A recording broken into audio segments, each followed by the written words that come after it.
नमस्कार दोस्तों, स्वागत है आपका मेरे चैनल स्टोरी जीनी पर। चांद, हमारा प्यारा पड़ोसी, हजारों सालों से इंसानों को अपनी तरफ खींचता रहा है। इसकी हल्की रोशनी रात के आसमान को जगमगा देती है, जिससे न जाने कितनी ही कहानियां और किंवदंतियां बनी हैं। लेकिन इतना जाना पहचाना होने के बावजूद चांद एक राज छुपाता है, एक छुपा हुआ चेहरा जो धरती से हमें कभी दिखाई नहीं देता। यह रहस्यमयी हिस्सा, जिसे चांद का दूर वाला हिस्सा कहते हैं, लंबे समय से रहस्य में डूबा हुआ है, जो हमारे मन में इसकी प्रकृति और इसके छुपे हुए रहस्यों के बारे में उत्सुकता जगाता है। सदियों तक चांद का दूर वाला हिस्सा हमारी पहुंच से बहुत दूर रहा। इसके रहस्य ब्रह्मांडीय सन्नाटे के पीछे छिपे रहे। अंतरिक्ष युग की शुरुआत और रोबोटिक प्रोब और मानव अंतरिक्ष यान के आगमन के साथ ही हम इस छुपे हुए क्षेत्र की एक झलक पा सके। 1959 में सोवियत लूना 3 अंतरिक्ष यान ने दूर के हिस्से की पहली धुंधली तस्वीरें भेजी, जिससे एक ऐसा परिदृश्य सामने आया जो उस परिचित चेहरे से बिल्कुल अलग था, जिसे हम इतनी अच्छी तरह से जानते हैं। इन शुरुआती झलकों ने रहस्य को और गहरा कर दिया। मारिया नामक अपने विशाल अंधेरे मैदानों वाले नजदीकी हिस्से के विपरीत दूर वाला हिस्सा भारी क्रेटर वाले ऊंचे इलाकों से भरा हुआ था, जो पूरे सौर मंडल के इतिहास में क्षुद्र ग्रहों और धूमकेतुओं की लगातार बमबारी का प्रमाण है। स्थलाकृति में यह बड़ा अंतर एक जटिल और दिलचस्प भूवैज्ञानिक इतिहास की ओर इशारा करता है, जो पृथ्वी के सामने वाले हिस्से से काफी अलग था। दूर के हिस्से की छिपी हुई प्रकृति इसे पृथ्वी के रेडियो हस्तक्षेप से भी बचाती है, जो इसे संवेदनशील रेडियो दूरबीनों के लिए एक आदर्श स्थान बनाती है। इस तरह की दूरबीनें मानवीय गतिविधियों के शोर से बेरोक-टोक ब्रह्मांड में गहराई से झांक सकती हैं, संभवतः ब्रह्मांड के कुछ सबसे गुप्त रहस्यों को उजागर कर सकती हैं। हम पृथ्वी से चांद का केवल एक ही हिस्सा क्यों देख पाते हैं? इसका कारण एक दिलचस्प खगोलीय नृत्य है, जिसे ज्वारीय लॉकिंग कहा जाता है। यह घटना पृथ्वी और चांद के बीच गुरुत्वाकर्षण के कारण होती है। अरबों वर्षों में पृथ्वी के गुरुत्वाकर्षण बल ने धीरे धीरे चांद के घूर्णन को धीमा कर दिया है। कल्पना कीजिए कि पृथ्वी और चांद को जोड़ने वाला एक तार है। जैसे ही चांद हमारे ग्रह की परिक्रमा करता है, यह अदृश्य तार दोनों पिंडों पर टक करता है, जिससे एक दूसरे के सामने वाले हिस्से पर एक हल्का उभार बनता है। युगों से गुरुत्वाकर्षण के इस रस्साकशी ने चांद के घूर्णन को उसकी कक्षीय अवधि के साथ मिला दिया है, जिससे एक चेहरा प्रभावी रूप से पृथ्वी की ओर स्थायी रूप से बंद हो गया है। यह ज्वारीय ताला पृथ्वी चंद्र प्रणाली के लिए अद्वितीय नहीं है। हमारे सौरमंडल में कई चंद्रमा समान व्यवहार प्रदर्शित करते हैं। उनका घूर्णन उनके संबंधित ग्रहों के साथ समकालिक होता है। यह घटना गुरुत्वाकर्षण के शक्तिशाली प्रभाव को हाईलाइट साटित करती है, जो ज्वारीय लॉकिंग एक ब्रह्मांडीय संयोग की तरह लग सकता है, लेकिन पृथ्वी और चांद दोनों के विकास के लिए इसके गंभीर निहितार्थ हैं। चांद की स्थिर उपस्थिति ने पृथ्वी के अक्षीय झुकाव को नियंत्रित करने में महत्वपूर्ण भूमिका निभाई है। स्थिर जलवायु में योगदान दिया है, जिससे हमारे ग्रह पर जीवन पनप सके। अपने छिपे हुए स्थान से आने वाली चुनौतियों के बावजूद चांद का दूर वाला हिस्सा अस्पष्टीकृत नहीं रहा है। इंजीनियरिंग और वैज्ञानिक प्रयास के एक ऐतिहासिक कारनामे में चीन के चांग E4 मिशन ने जनवरी 2019 में चंद्रमा के सबसे दूर के हिस्से पर पहली बार सॉफ्ट लैंडिंग हासिल की।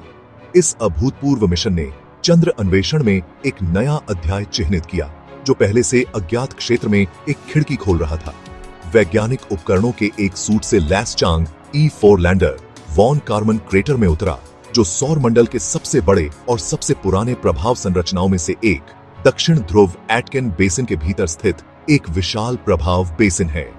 इस रणनीतिक लैंडिंग साइट ने चंद्रमा की प्राचीन परत और मेंटल का अध्ययन करने का एक अनूठा अवसर प्रदान किया, जो प्रारंभिक सौर मंडल के गठन में अंतर्दृष्टि प्रदान करता है।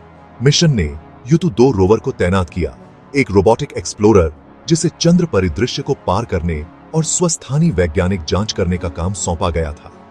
जमीन में प्रवेश करने वाले रडार, कैमरों और स्पेक्ट्रोमीटर से लैस युतु-2 ने चंद्र मिट्टी की संरचना का विश्लेषण करने, उपसतह संरचना का मानचित्रण करने और स्थायी रूप से छायादार गड्ढों में पानी की बर्फ के संकेतों की खोज करने के बारे में निर्धारित किया। चांग E4 द्वारा एकत्र किए गए डेटा ने दूर की ओर के भूविज्ञान में अभूतपूर्व अंतर्दृष्टि प्रदान की है, जो ज्वालामुखी गतिविधि, प्रभाव क्रेटरिंग और विवर्तनिक प्रक्रियाओं द्वारा आकार का एक जटिल इतिहास प्रकट करता है। मिशन के निष्कर्षों ने चंद्रमा के विकास के बारे में पिछली धारणाओं को चुनौती दी है, जो पहले की तुलना में अधिक गतिशील और भूगर्भीय रूप से सक्रिय अतीत का सुझाव देते हैं। चांद का दूर का हिस्सा उस परिचित चेहरे से बिल्कुल अलग परिदृश्य प्रस्तुत करता है जिसे हम पृथ्वी से देखते हैं। ऊबड़ खाबड़ ऊंचे इलाकों और घनी क्रेटरों का प्रभुत्व, यह निकट की ओर के चिकने गहरे मारिया के विपरीत है। स्थलाकृति में यह सख्त द्वंद्व उन अलग अलग भूवैज्ञानिक प्रक्रियाओं को दर्शाता है जिन्होंने अरबों वर्षों में चंद्रमा के दो गोलार्धों को आकार दिया है। माना जाता है कि दूर की ओर के ऊंचे इलाके चंद्रमा की मूल परत का प्रतिनिधित्व करते हैं, जो बड़े पैमाने पर ज्वालामुखी गतिविधि से अछूते हैं, जिसने लावा के प्रवाह के साथ निकट की ओर बाढ़ कर दी, जिससे मारिया का निर्माण हुआ। यह प्राचीन परत चंद्रमा के प्रारंभिक इतिहास में एक खिड़की प्रदान करती है, जो प्रारंभिक सौर मंडल की विशेषता वाली तीव्र बमबारी के रिकॉर्ड को संरक्षित करती है। दूर की ओर की सबसे खास विशेषताओं में से एक दक्षिण ध्रुव एटकिन बेसिन है, जो एक विशाल प्रभाव संरचना है जो 2500 किलोमीटर व्यास में फैली हुई है और 13 किलोमीटर तक की गहराई तक पहुंचती है। चंद्रमा के इतिहास में जल्दी ही एक प्रलयकारी प्रभाव से बनने वाला यह विशाल बेसिन चंद्रमा की आंतरिक संरचना और संरचना में एक झलक पेश करते हुए चंद्र आंतरिक की गहरी परतों को उजागर करता है। दूर की ओर का अनोखा वातावरण भी इसके उपसतह तक फैला हुआ है। मारिया की कमी का मतलब है कि दूर की ओर की परत आमतौर पर निकट की ओर की तुलना में मोटी होती है। संभावित रूप से चंद्रमा की प्रारंभिक भूवैज्ञानिक प्रक्रियाओं का एक समृद्ध रिकॉर्ड होता है। इसके अतिरिक्त चंद्र ध्रुवों पर स्थायी रूप से छायादार क्रेटर अरबों वर्षों से सूर्य की किरणों से सुरक्षित हैं। माना जाता है कि इसमें पानी की बर्फ है, जो भविष्य के मानव अन्वेषण के लिए एक मूल्यवान संसाधन है। सौर मंडल के अशांत प्रारंभिक वर्षों का एक मूक गवाह चांद अपने चट्टानी आलिंगन के भीतर उन घटनाओं का सुराग रखता है जिन्होंने हमारे ब्रह्मांडीय पड़ोस को आकार दिया। चांग E4 मिशन द्वारा की गई सबसे पेचीदा खोजों में चंद्रमा के सबसे दूर के हिस्से पर प्राचीन चट्टानों की पहचान थी, एक ऐसे समय के अवशेष जब सौर मंडल टकराते हुए ग्रहों के भ्रूणों का एक बवंडर था।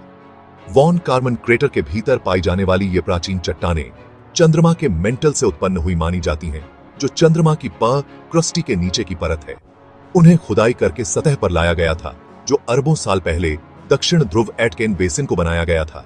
आसपास की चंद्र सतह से अलग उनकी संरचना चंद्रमा की आंतरिक संरचना और इसके गठन की ओर ले जाने वाली प्रक्रियाओं में बहुमूल्य अंतर्दृष्टि प्रदान करती है।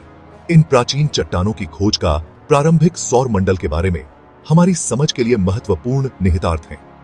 उनकी संरचना और आयु का विश्लेषण करके वैज्ञानिक उन घटनाओं के क्रम को एक साथ जोड़ सकते हैं जो पृथ्वी चंद्र प्रणाली और हमारे ब्रह्मांडीय पड़ोस के अन्य ग्रहों के निर्माण का कारण बनी। चांद, जिसे कभी भूगर्भीय रूप से निष्क्रिय पिंड माना जाता था, अब सौर मंडल के प्रारंभिक इतिहास के बारे में जानकारी का खजाना साबित हो रहा है। इसके सबसे दूर के हिस्से की प्राचीन चट्टानें एक अनुस्मारक के रूप में काम करती हैं कि सबसे उजाड़ प्रतीत होने वाले परिदृश्य भी रहस्य रख सकते हैं, जो ब्रह्मांड के कुछ सबसे स्थायी वेरिंग रहस्यों को उलझा सकते हैं। अगर आपको यह जानकारी पसंद आई हो तो हमारे चैनल को सब्सक्राइब जरूर करें और अगली बार फिर मिलते हैं एक नई और रोचक जानकारी के साथ। धन्यवाद।